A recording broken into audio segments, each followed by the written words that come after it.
muistella mun lapsuuden joulua, jouluperinteitä ja miten joulu ylipäätään nykypäivänä eroaa siitä lapsuuden joulusta. Mutta ennen kuin mennään näihin muistelmiin, niin haluan muistuttaa, että mikäli sä et oo tilannut mun kanavaa ja tykkäät katsoa näitä mun videoita, niin mä olisin aivan super kiitollinen, jos sä myös tilaisit. Mulla ihan kohta tulee mun kanavalle täyteen 6000 6000 tilaajaa, joka on mulle todella merkittävä määrä. Ihan mikä tahansa on toki merkittävä määrä, mutta jotkut teistä ehkä tietää, että 6 on mun onnennumero. Ja musta olisi aivan ihanaa, jos se saatais ennen joulua täyteen. Se olisi sellainen kiva joululahja mulle. Niin jos vaan tykkäät katsoa mun videoita ja sä et vielä tilaa, niin olisin ihan superkiitollinen, jos tilaisit. Se on ihan ilmasta. Mutta pidemmittä puheitta mennään näihin joulumuistoihin. Halusin vielä sen verran sanoa, että se on ihan täysin ok, jos sulla ei tällä hetkellä ole joulufiilistä. Mullakaan ei ole vielä tullut ihan sellaista täyttä joulufiilistä ja mä yritän vähän hakea sitä. Musta tuntuu, että se voi johtua siitä, että varsinkin täällä päin, missä mä itse asun ja monessa muussa paikassa Suomessa, niin on tällä hetkellä todella harmaata ja sateista. Joten se voi, uskon, että se tekee tosi paljon silleen, että ei oo oikein joulufiilistä ja tää ei tunnu siltä, että olisi joulukuu, mutta nyt koitetaan luoda sellainen kiva joulufiilis tähän. Mä ainakin toivon niin, että mä pystyn luomaan jonkinlaista fiilistä.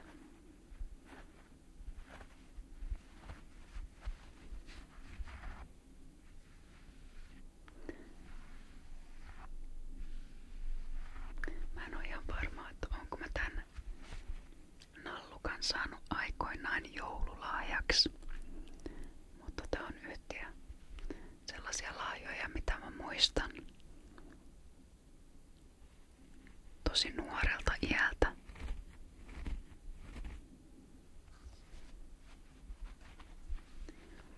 Sillä on vähän kulunut jo noi jalkapohjat tai tassun pohjat. Mut ihan ensimmäisenä mä muistan lapsuudesta sen, kun mulla oli tapana mun isosiskon kanssa nukkua aaton aattona. Me valvottiin silloin aaton aattona tosi monesti, koska meitä jännitti niin paljon jouluaatto. Ja me oltiin samassa sängyssä ja jännitettiin sitä ja ei saatu unta. Me jännitettiin varmaan joulupukkia tosi paljon. Ja sitten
siis aina saatiin aaton aamuna oli joku VHS-kasetti, joka me sit katsottiin silloin sinä päivänä, esimerkiksi just joulupukin kuuman linjan jälkeen. Ja mä muistan, että me ollaan saatu muun muassa joulupukki ja noitarumpu. Mitä vielä? Ihan kun mä muistasin, että olisi ollut joku Timon ja Pumpakin joskus, mutta mä en oo aivan varma, että onko se ollut joku toinen kerta. Sitten oli myös joku sellainen ihmisten näyttelemä dupattu elokuva, jossa jotkut niinku ihmiset menee jonkun, tai miten siinä jotenkin siinä oltiin niin kuin ruumiin sisällä, siis kauheita tällaista sanoa, mutta siellä mentiin tuolla niin kuin sisällä. Tämä kuulostaa nyt joltain kauhuelokuvalta, mutta se ei ollut sitä. Jos joku tietää, mistä mä puhun, niin laita tonne kommentteihin, koska mä en nyt muista mikä se oli, mutta jotain siinä tapahtui. Jotenkin se oli siihen viittaavaa, että siellä seikkailtiin niin kuin kehon sisällä. Mutta sen mä muistan tosi vahvasti ja se oli hyvä.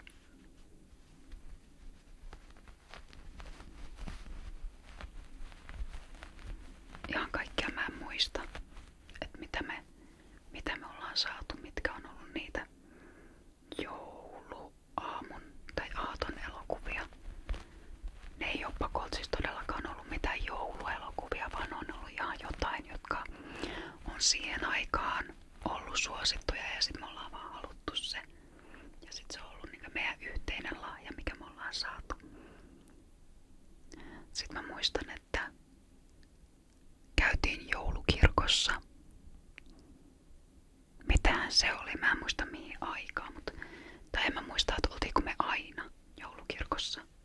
Mut joskus mä oon kyllä ollut nuorempana ja mä oon nukahtanut sinne, koska mä nyt en oo muutenkaan jotenkaan hirveän sellainen ihminen, joka tykkää kirkossa käydä. Nykypäivänä en kuulu enää kirkkoon, mutta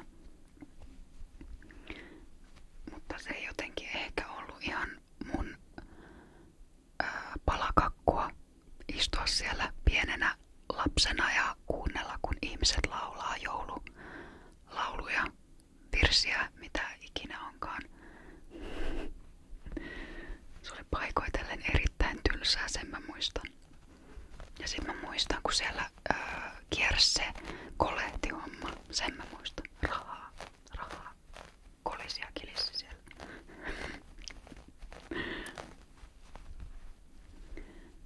Nyt on Nallukalla vaatteet päällä.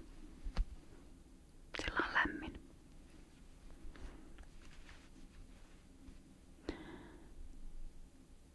Okei, tykkäätkö sä riisipuurosta? Sehän on aika yleinen sellainen jouluaamupala, että tehdään riisipuuroa ja sit sinne laitetaan manteli johonkin sekaan. Ja sit on hauskaa, että kuka saa sen mantelin sieltä ja sit saa toivoa. Tässä oli vaan yksi huono puoli, että mä en tykännyt koskaan riisipuurosta lapsena tai nuorempanakaan. Mä en vaan voinut sietää. Mä en tykännyt riisistä, en riisipuurosta, joten se todennäköisyys, että mä olisin saanut mantelin, oli aika vähäinen. Kaiken lisäksi mä en tykännyt mantelistakaan. Mä olin aika nirsu. Sitten vasta aikuisiällä, kun mä tein elämäntapamuutoksen, niin mä laajensin mun makumaailmaa ja opin tykkäämään eri ruuista.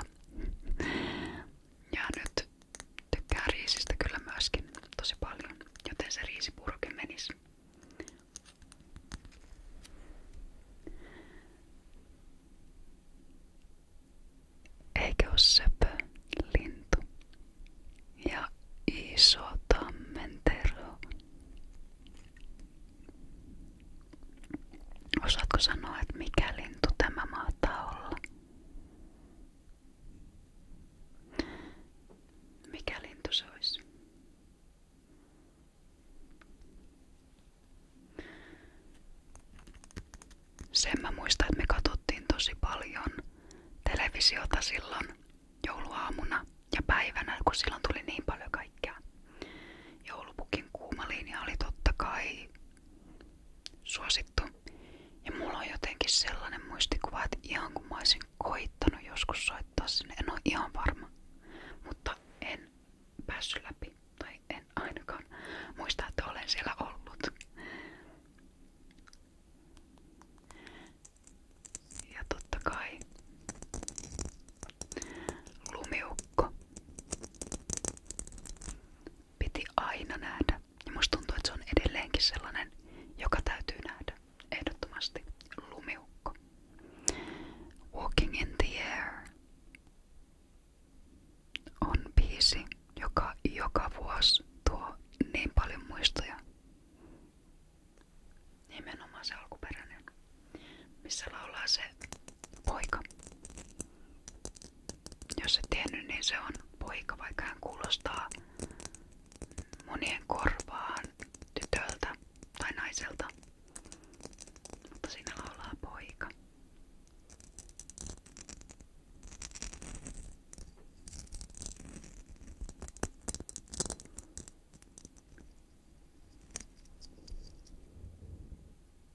Tai ainakin oletettu sellainen, jos tänä päivänä näin sanotaan.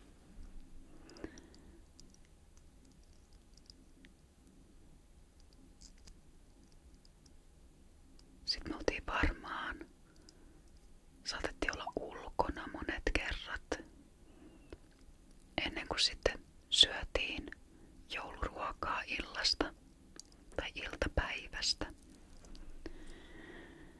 Mutta tiedättekö, kun se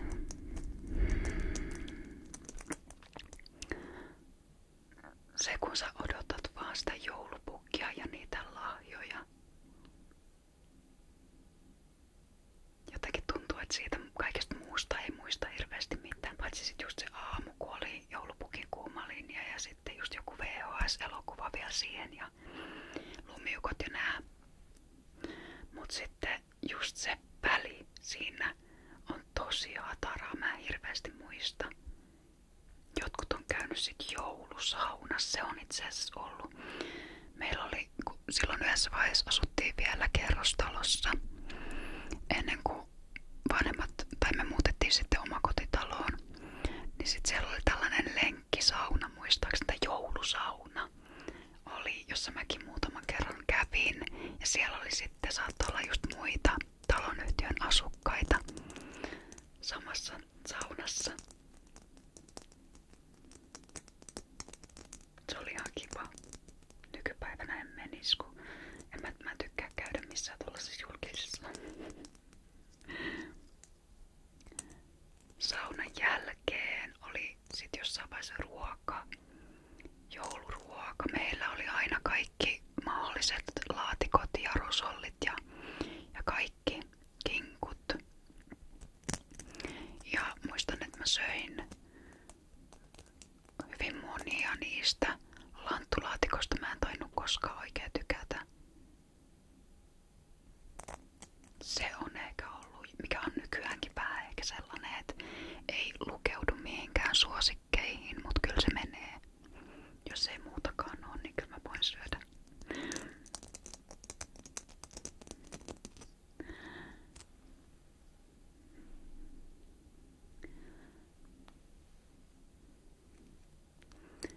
Ja sitten se ruoan jälkeinen odotus.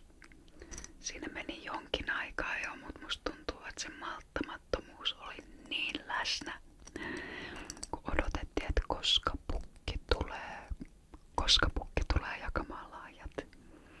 Ja me mentiin monesti sitten ikkunaan jo katsomaan ja katsottiin sielläkin meidän just kerrostaloasunnossa. Meillä on niinku luhtitalo ja me asuttiin ihan siinä alimmassa. Eli meidän ovi oli silleen niinku katutasolla.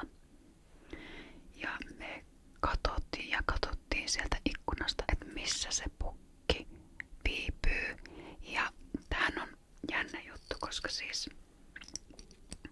mun iskä sattui just jotenkin kummallisesti aina lähtemään silloin vähän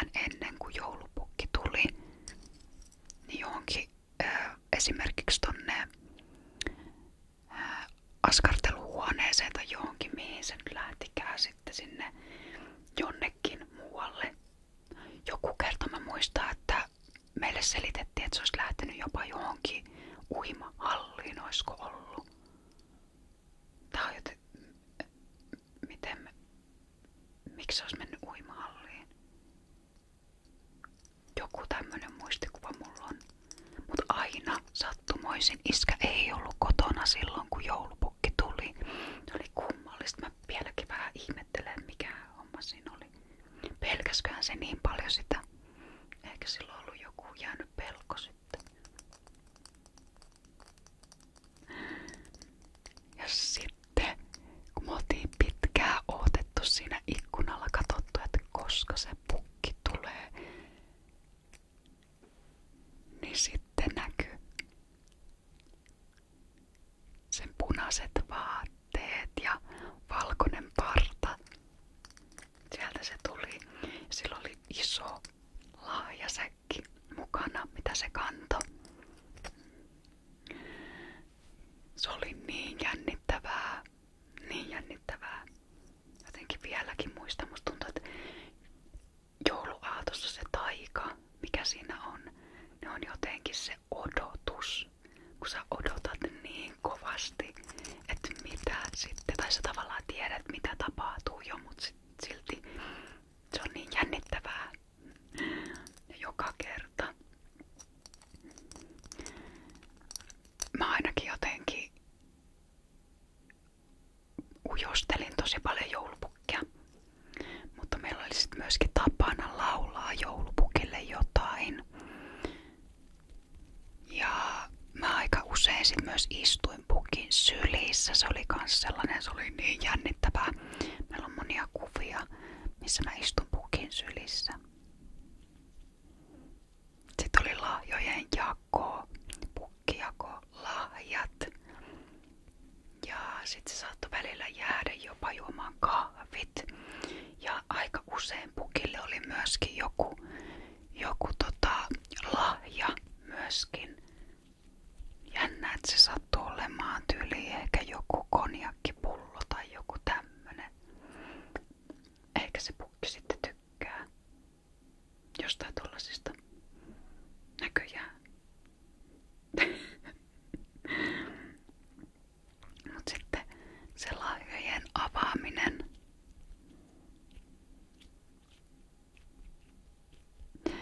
Se kun sä saat lahjoja, jota sä oot toivonut. Ei tietenkään kaikkea. Me myös kirjoitettiin joulupukille, laitettiin ihan postiluukkuun, korvatunturille. Kaikkea ei toki saanut, mutta sitten kun siellä oli edessä joku yksi, mitä oli toivonut, niin ai että. Mä muistan esimerkiksi joskus tosi pienenä mä toivoin sitä Aerobic Barbia. Vai eiku hetkinen. Se on se, missä tuli se vaaleanpunainen kasetti mukana, se Working Out Barbie, missä soi se sama biisi koko ajan uudestaan ja uudestaan. Mä en saanut sitä Barbie, mun mielestä mä toivoin jopa sitä Teresaa, jolla oli se sellainen oranssi puku päällä. Ja sit sillä oli ne imukuppijalat. Tai ne kengät siis. Sen mä sain joskus. Sit mä oon saanut muistaakseni myöskin jotain Belville niitä, mitä mä oon esitellyt siinä mun nostalgiavideossa, se mikä se oli, lapsuuden tai nuoruuden nostalgi tai joku tämmönen, mikä se nyt on, mä en muista sen videon nimeä, mutta siellä on esitellyt niitä Belvilleistä. Muistaakseni esittelin siinä myös sen Simba-avaimen peräjutun, minkä mä myöskin sain. Se, missä laitetaan se matto sen Simban suuhun ja sit se piti sitä sellaista ääntä. Joskus vähän vanhemmalla iällä mä tiesin jo, että missä meillä säilytetään lahjoja. Ja mä saatoin käydä ehkä vähän kurkkimassa. Mut en silleen, että olisin avannut sen lahjaven, vaan mä tunnustelen, mitä täällä vois olla. Mitä mä oon toivonut, mitä täällä vois olla. Ja se oli jännittävää. Sitten sä tavallaan tiesit, että mitä sieltä tulee. Tai minkälaisia paketteja sieltä tulee, mutta sit sä et kuitenkaan ollut ihan varma, että mitä siellä todellisuudessa on. Mä oon ollut aina vähän sellainen kärsimätön, niin sit mä oon vähän koittanut niinkö lievittää sitä kärsivällisyyttä sillä, että tai en mä tiedä, nykyään mä oon kyllä aika kärsivällinen, mutta silloin tuntui, että se oli vaan niin hirveetä, kun sä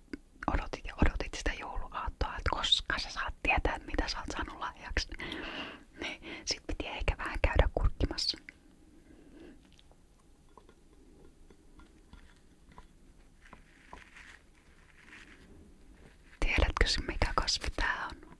Tai mikä kukka? Eikö sitä ole joulutähti? Mikä tää on? Mä itekään nyt ole ihan varma. Hyvä kun mä tässä näytän tätä. Tää ei oo siis aito todellakaan. Mulla on ollut tää monta vuotta. Ihan tällainen muovinen.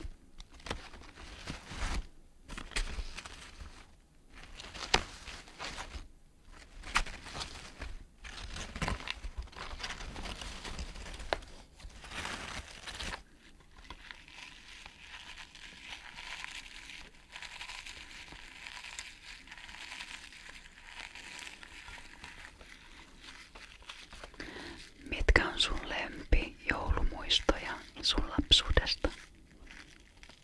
Ja mä tiedän, että valitettavasti kaikki ei oo saanut kokea hyviä muistoja.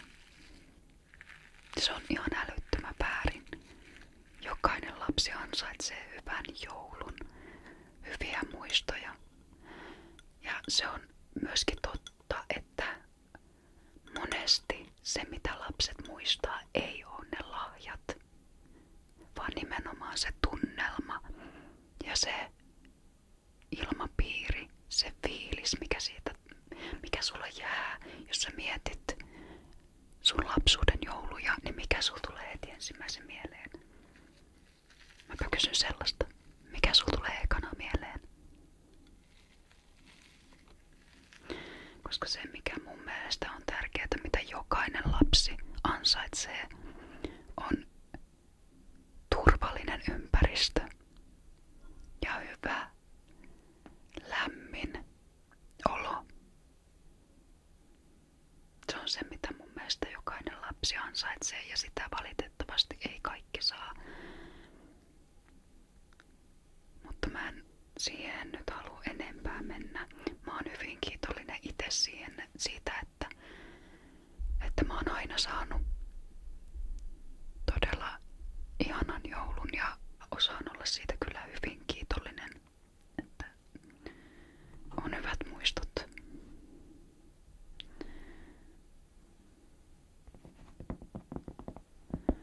Sitten miten joulu eroaa sitten nykyään siitä lapsuuden joulusta.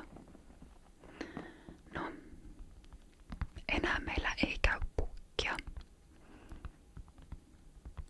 Siskojen lapsetkin on sen verran isoja, että joulupukki on jättänyt sitten meidän osoitteen käymättä. Mua ei haittais vaikka pukki tulisi vielä. Ei todellakaan. Se olisi ihan kivaa jopa. Mitähän nyt kun on mun pikkusiskon uusi perheenjäsen, hänen ihana pikkukoiransa, niin pitää sen pukki nyt tulla sitten, kun hän täytti vähän aika sitten vasta 3 kuukautta, niin kyllähän sen pukki pitäisi tulla. Onko sitä mietitty ollenkaan? Tällä vanhemmalla iällä joulu on tosi erilainen, mitä se oli silloin lapsena. Enää ei ole sellaista samanlaista taikaa siinä valitettavasti. Vaikka toki on ihana viettää aina perheen kanssa aikaa, sitä ei kuitenkaan tule ihan älyttömän paljon tehtyä. Toki kaikki äitienpäivät, isänpäivät, syntymäpäivät, siis vanhempien syntymäpäivät esimerkiksi meillä on ollut tapana käydä ainakin kahvilla. Mutta joulu on kuitenkin erilaista aikaa. Mut me ollaan esimerkiksi jo monta vuotta perheen kanssa tultu siihen tulokseen, että me ei osteta mitään lahjoja toisillemme. Tää voi joillekin olla ihan järkytys, että herranen aika, ettekö te osta lahjoja. Totta kai siskojen lapset on saanut vielä lahjoja ja on siellä aina jotain kuitenkin sit joillekin tullut, mutta ei ole mitään sellaista, että nyt on niinku pakko hankkia lahjoja. Et vähän niinku puhutaan sitä, että ei hommata toisillemme mitään. Et keskitytään vaan siihen olemiseen ja yhdessä olemiseen ja näin. Sitten toki nyt kun on parisuhteessa ollut jo tovin aikaa, niin ne joulut on aina vähän sellaista sumplimista, että kun haluaisi kuitenkin viettää kumppanin kanssa jouluna aikaa. Meillä tulee silloin muuten aina, meillä on vuosipäivä jouluaattona, mikä on mun mielestä ihanaa. Niin haluaisi kuitenkin viettää aikaa. Ja me ollaankin sitten oltu välillä niin, että ollaan aattona oltu heidän porukoilla ja sitten aattona mun porukoilla ja sitten välillä on ollut silleen, että joulun jälkeen on menty vasta sit heille tai sitten, että mä oon ollut aattona heidän porukoilla ja en oo sit ollut ollenkaan mun perheen kanssa, että joskus on niitäkin jouluja ollut. Mutta kumppanin kanssa me ollaan kuitenkin aika lailla pysytty siinä, että me ollaan jotain hommattu toisillemme. Kun se on myös meidän vuosipäivä, niin vähän silleen, siinä on jotain taikaa vielä. Ja se onhan se kiva. Kyllä mä tykkään saada lahjoja ja kyllä mä myös tykkään itse antaa lahjoja. Mutta sitten taas mä välillä otan tosi paljon paineita lahjoista. Mä mietin hirveästi ja sit jos mä mietin liikaa, niin sitten ei oikein tuu mitään mieleen. Parhaimmat ajatukset tulee silloin, kun vähiten miettii. Pitäis taas muistaa se.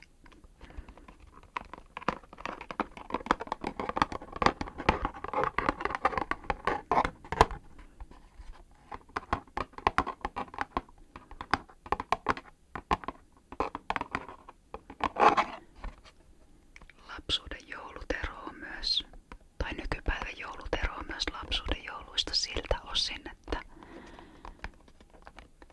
lapsena tuntui ainakin, että oli enemmän lunta.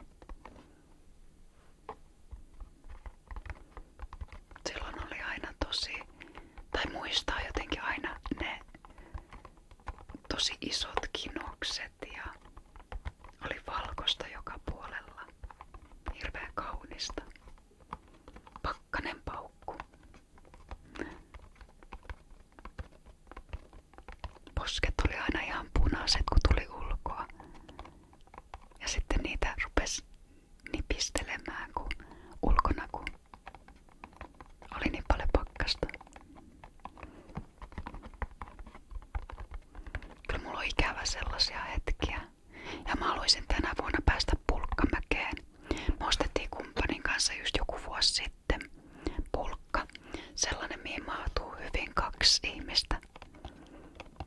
Ja mä haluaisin ihan hirveästi nyt päästä Pulkkamäkeen taas. Et toivotaan, että saadaan lunta. Nyt näin lopuksi mä haluaisin vielä kuulla, että mitä lahjoja sä oot saanut, jos sä muistat yhtään, mitä lahjoja sä oot saanut. Vaikka ne ei oo ihan ne tärkeimmät asiat sieltä joulusta, niin kiinnostaa silti tietää. Onko jotain sellainen mitä sä toivoit kovasti ja sit sä olit niin innoissaan, kun sä sait sen. Ja sit vielä, että mikä oli sun lempijouluruoka ja mikä se on tänä päivänä. Eroako se tänä päivänä siitä, mitä se oli silloin, kun sä olit lapsi?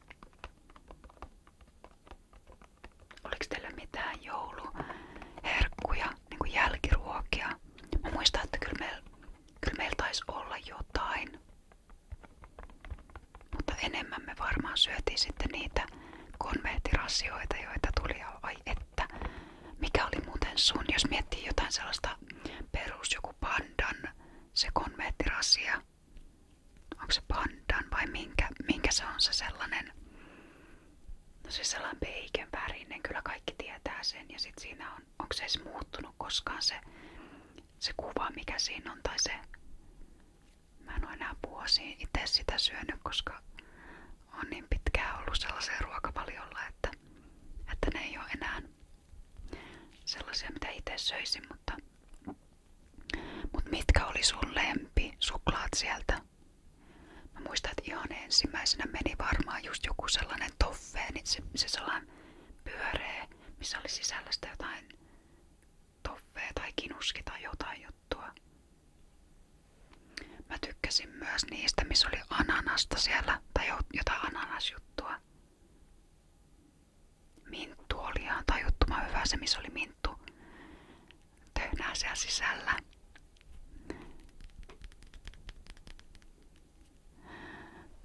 Ja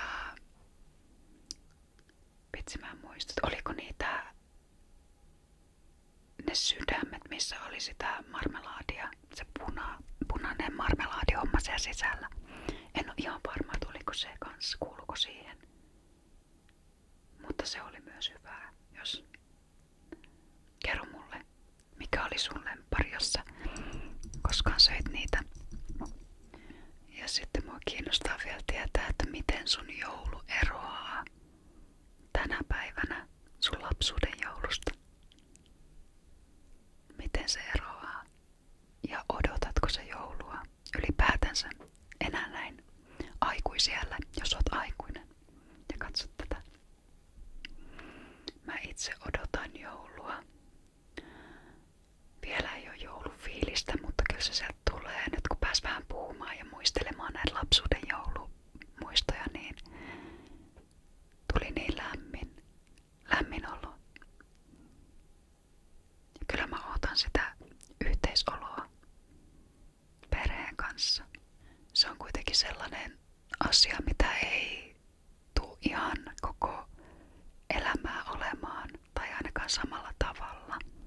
Joten mä koitan ottaa siitä kaiken ilon irti. Vielä kun voi.